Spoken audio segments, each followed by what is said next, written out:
Good day, everyone, and I'm here with my colleague, my friend, Catherine Paquet. And she is a CCSI, certified Cisco system instructor, and she is also a security lecturer, Cisco press author, and a network consultant.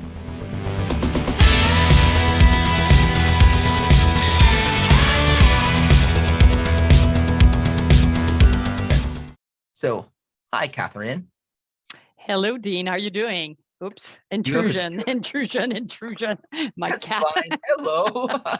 Anyway, well, this is my very old shadow, almost 16-year-old, and you might see two dogs popping on the bed behind me. So sorry about that. I Welcome cannot. to Stick Show. Thank you, Dean. So tell us about your career journey as you work with many things as a network security professional and how you work all your way to be a security instructor and Cisco press author. Okay, and for those who are not familiar, Catherine is actually who I always ask questions when I deliver Cisco Firepower, Cisco Eyes. So all of the hard questions that I receive from my students, okay, I actually ask Catherine to help me. Anyway, okay. Well, I have to say thank you to Dean and to other in the Cisco instructors world, actually, to making me a better instructor. Because Dean, you're not the only one to send me the tough questions, and well, those tough questions get me going. Say, wow, that's a good question. I don't know the answer, so then I start looking for the answer, and so I guess that it feeds on itself. Doing more research. And so anyway, thank you for the introduction, Dean. It's a pleasure to be here. I had told you that maybe one day we could meet or do this in person, but with the current circumstances around the world, it's more difficult for me to travel to Southeast Asia and be with you. So thank you for doing this virtually. Um, so my career path to become network security. First, network security did not even existed when I started in the world of information systems. So just to give you a little bit of background, I did my bachelor degree at the Royal Military College. That's the military university in Canada, the equivalent of the West Point for Wow. the United States. So I was part of the second class of women to be accepted at the military college and to graduate from there.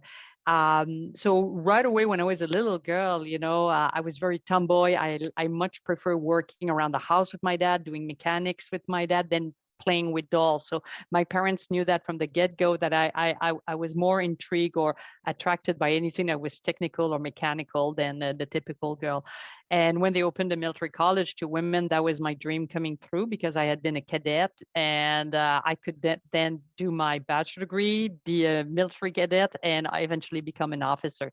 So I served 13 years in the armed forces, and I was just very lucky every time to where I was. So you're asking me, how did I become an instructor? It was really, or how I got going with Cisco. I don't think one day you're 22-year-old and you say, I want to become a networker, or I want to be with Cisco. It's just like being at the right place at the right moment.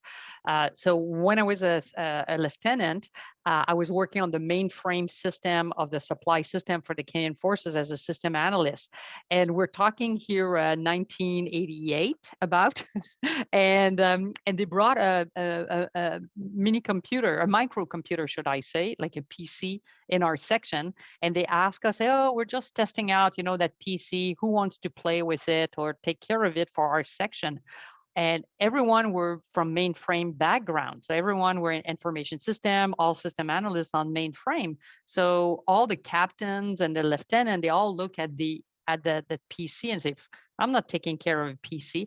So I was the most junior. So they say, hey, Lieutenant Paquet, you're the most junior, then you take care of that little dinky computer, because we are mainframer and we're taking care of mainframe.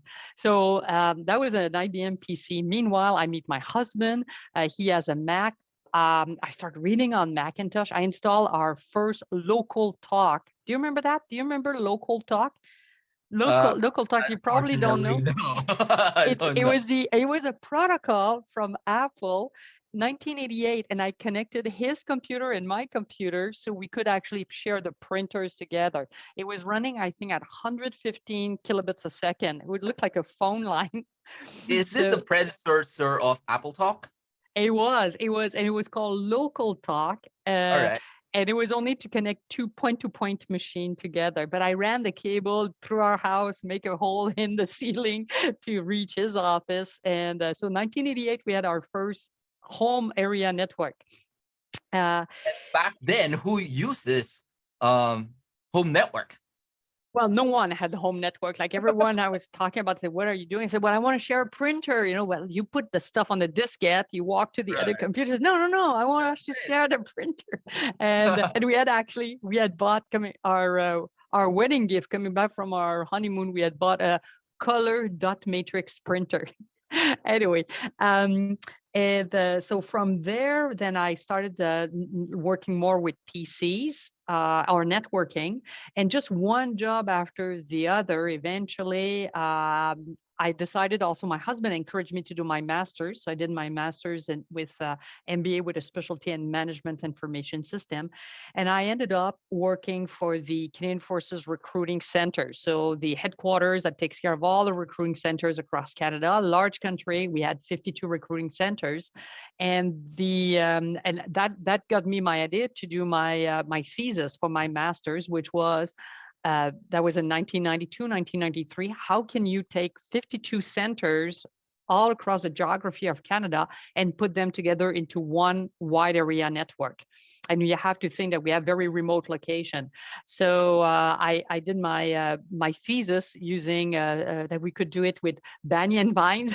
So I'm aging myself here, right? But using banyan vines, and we could add frame relay connection, ISDN connection, and even dial-up connection for very, very remote location. And it turned out that my master's thesis, I presented it. I was then a captain. I showed it to my boss, and my boss said, well, that theoretical thesis, we should do it in the forces. So he petitioned the federal government to get the money. And in 1994, I was put in charge of linking all the recruiting centers across Canada into one big recruiting wide area network. And so I worked for 3 years on that project, which was all with Cisco equipment. So we had Cisco routers 2501, I think, if I recall. And from there, one day I was at my kids' school for a parents' meeting, and I 1997, and I raised my hand and I asked, hey, when is the school going to be connected on the internet? And the principal says, oh no, it's too complicated to connect a school to the internet. I said, no, we just need a router and maybe a serial connection and we can do it. What I didn't know is that someone responsible for Cisco training was in the room because his kids were at the same school as my kid. So he came immediately after the meeting and said, I heard you saying Cisco router. What do you know about them? I told him my story. And basically within a month, I had left the military and I had the job with a Global Knowledge. Actually, the predecessor of Global Knowledge, a PSC group became GeoTrain, which became Global Knowledge. And I did routing and switching for 2 years, actually for about a year. And Cisco had came out with that dial-up class. What was the name of it? It was a dial-up class, a remote access class. And no one wanted to. For CCNA, right? Oh, way before CCNA. I'm talking here in 1998. Actually, CCNA came out that's a good question. I think CCNA came out around 1999, if I recall, because Diane Tier and I were tasked by Global Knowledge, GeoTrain at that time, to be the first guinea pigs to study and pass the exam, and then not say the question, but come back to the other instructor and say what was the process, and be able also to tell the student what was the process. So basically, I did that. I was voluntold, like I was ordered to basically pick up that dial-up class in 1998, and the dial-up class was, well, first I learned a lot. I knew already with ISDN frame relay, so that was not too bad in dial-up. But the class was not, the courseware was not well organized, the slides were not. So I kept going back to Cisco and say, hey, this is wrong, this is not presented properly. So much so that when they decided to revamp the class into BCRAN, I'm not sure if you remember that, Building Cisco Remote Access Network, they invited me to help them redo the class BCRAN. So that was a much more professional class than the original class. And after and then the CCNA started. And that's when also Cisco decided to start working with Pearson Education to start publishing their own book called Cisco Press. And they were looking for someone to write the book for building Cisco Remote Access Network. And the business unit at Cisco says, well, this gal from Toronto has really been giving us a lot of ideas. So she looks keen. So maybe you can ask her if she wants to write the book. And that's how I got involved at writing my first Cisco Press book. Was simply because I had been complaining so much, and I've contributed. Also, I contributed a lot about raising the quality of the courseware. So that's how they got my name. So that was how I got going with becoming a Cisco instructor, doing BCRAN. And if you think of, and you remember how it was around 1998, 1999, then we were doing organization were doing a lot of dial-up. They had their remote access servers to receive dial-up, but then it evolved towards VPN when internet became more popular. But even from home, you could dial in and then open up a VPN tunnel back. So the natural progression, and also because of my military background, having done secure communication, when I was part of the G6 with the military, again, global knowledge says, hey, there's that new thing about VPN, and you'll teach that. So then I pick up VPN. And again, VPN, I made, I taught a lot of, for VPN, I taught myself a lot. Like I read IPsec, the RFC, I read so many RFCs in 1998, 1999. And in 2000, Cisco hired a bunch of new tech engineer. And for a week, they brought me down to San Jose, actually, to give a crypto primer. So what I'm using when I teach actually all my Cisco classes security, there's a lot of slides that I developed myself. They go back to 2000. Like hash has not changed. The idea of how a hashing algorithm work, that has not changed. So I'm reusing actually all the material I had developed actually to teach the tech engineer back in year 2000. And since then, I've been doing almost only security. And even in 2008, I decided no longer to do any networking. I was still doing a little bit of networking on the side, but in 2008, I said security as a field was getting to be so big in 2008 that I said, okay, I cannot be good at networking and security. And to tell you the truth, well, that by 2012, I told myself in 2012, 2014, I cannot even be a security specialist in all the fields of security any longer. And I decided to really, really focus on Cisco ISE, Identity Services Engine, and then on firewalling. And Firepower then became my baby, and ISE. So that's it. Yeah. All right. So Catherine has published many Cisco Press books. And one of the books is the CCNP books, right? So I have here the BSCI. Unfortunately, Catherine is not the one who authored this book. Okay, why? Because this is the 4th edition. I assume, Catherine, you authored the 1st, 2nd, or 3rd? Yes, I think it was I did BSCN. Even before BSCI, actually was BSCN. Yeah. So Diane Tier and we did BSCN together. We did BSCI 1st edition, BSCI 2nd edition. Can't remember for 3rd edition. I I can't remember, maybe the third edition also. I'll have to check. I know I did nine Cisco Press book. I know the first one. I know the last one. I have to really think about the one in between. But BCRAN, definitely, that was my first one, Remote Access Network.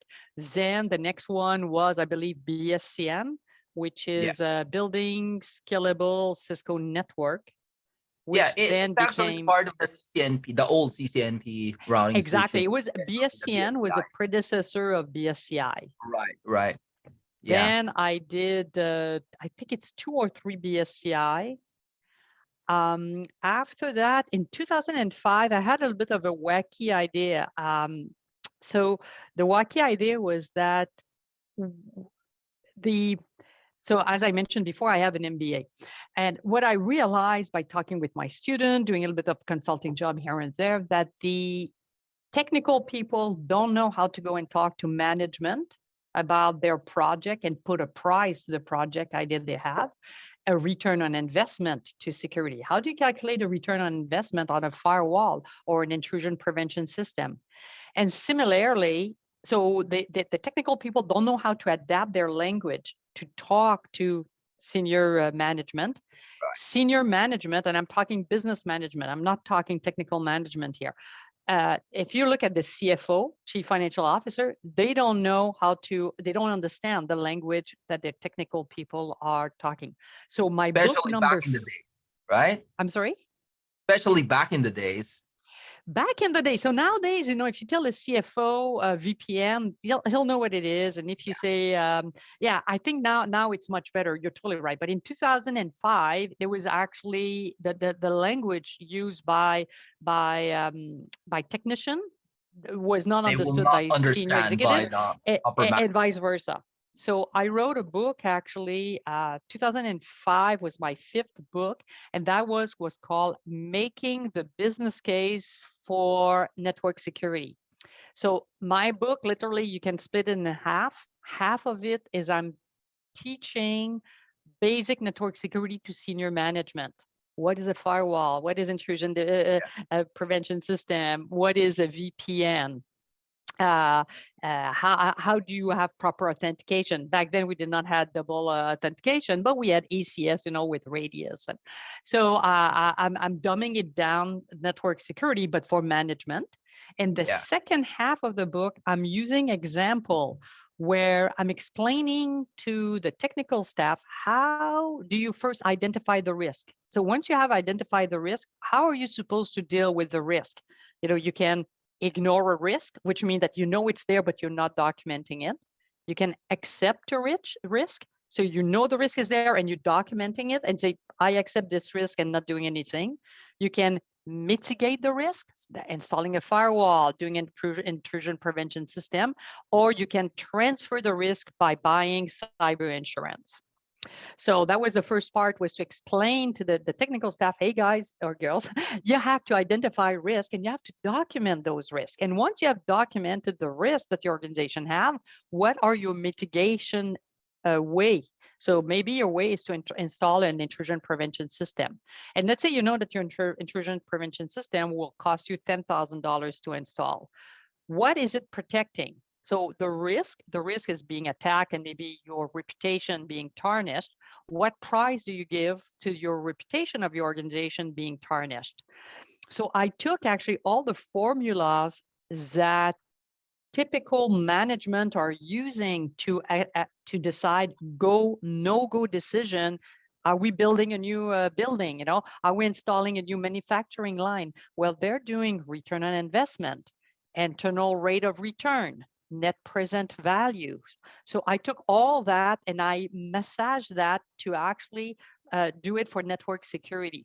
Back then, no one had done that before, actually.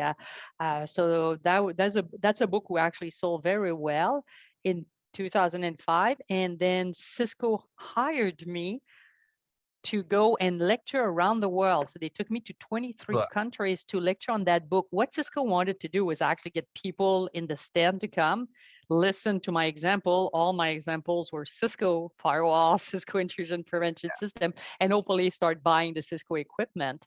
But Yeah. So why did I start talking about that? Anyway, that was book number 5. And after that, after that was a CCNP. You're right, CCNP, CCNA especially. I was very involved with CCNA security and IINS also. So I wrote those books up to second version of IINS. I did those books too. Right, right. Yeah, not too many people knows that there was a CCNA security, and the course title and the book title is IINS, or Implementing Cisco iOS Networks. Yeah, implementing iOS network security, I think. Yes, yes. Mm-hmm. All right. So this is really important question. Was it challenging to be a woman in this space, especially in network security? Right. Way back, security is not really very popular, but way back in networking and then network security. Actually, to this day, we still have very, very few women in network security. So in 2008, if I recall, like Global Knowledge, they actually look at all the students that they had in North America, and they started doing statistics, and there was only about 5% of security students were women. So, and from my experience, that has not probably changed that much. As you know, I teach a lot of very, very advanced classes, ICE and firepower, and it's probably around that. I probably have, well, maybe it's a bit better. Maybe I have one woman every 4 classes I teach. So probably, well, maybe we're closer to the 5%, to the 8%, 10%, maybe, It but not that increased a much. little. Yeah, it increased a tad, but not that much, unfortunately. So your question, was it difficult? Yeah. Was it Uh, challenging to be a woman Challenging. You, days? maybe I'm not the best person to ask that question, because you have to remember that I was part of the second class of women to attend the Royal Military College.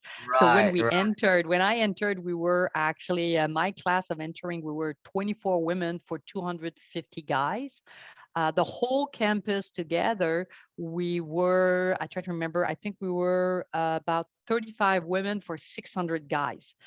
So I never, it's interesting you mentioned that, because sometimes when I have a very difficult student, I ask myself, why is that student difficult with me? It could be just my personality.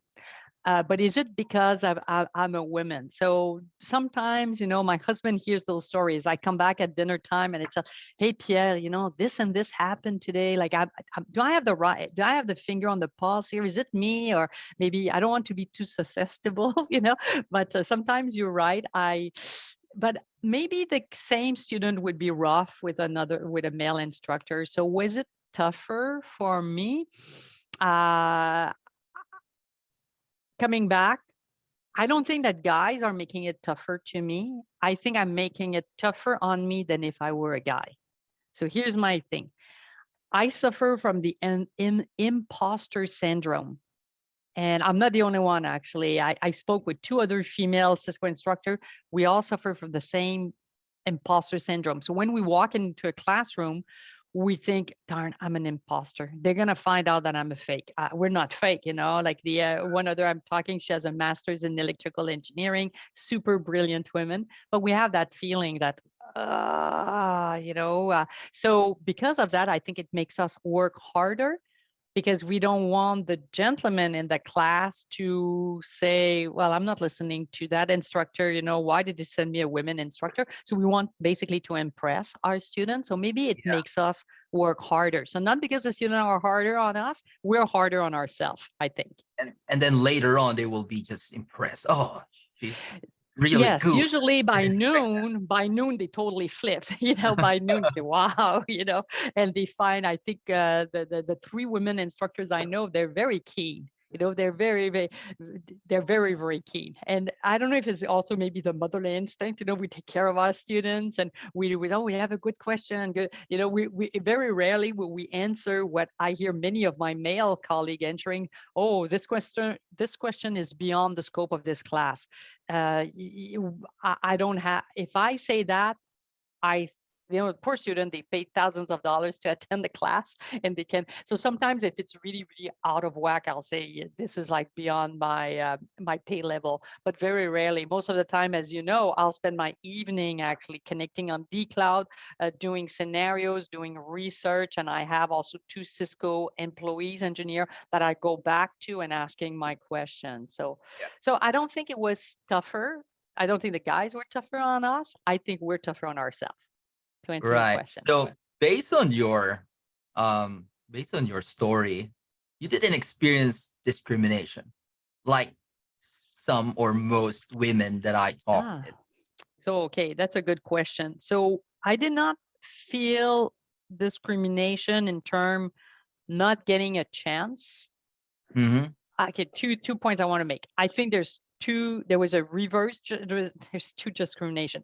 So at Global Knowledge, when something new was coming up, like a new security, or I don't want to say Global Knowledge, or anyway, when something new was coming up, the organization, or a new course or a new program, the organization knew that there was 2 people they could really, really rely on to get the job done, and things would not fall through the crack, and it would be done like the T's were crossed and the I's, and it just happened that we were 2 women instructor.